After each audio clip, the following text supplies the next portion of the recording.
Hello, Bwana Yesu asifiwe na kusalimu katika jina la Yesu Kristo.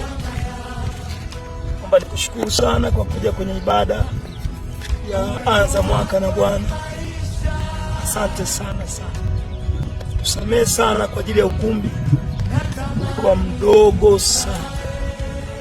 Lakini watu walijaa pamoja na joto kuwa kali. Lakini ulivumilia na kuheshimu ibada. Na Mungu alionekana, wengi wamepona, mtupa shuhuda.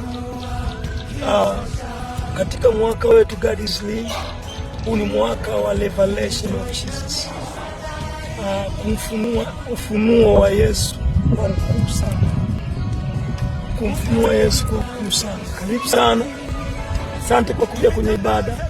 Mwezi wa pili tena mwanzoni ibada tutakwambia vema. God bless you. Thank you for watching Kadushi Media.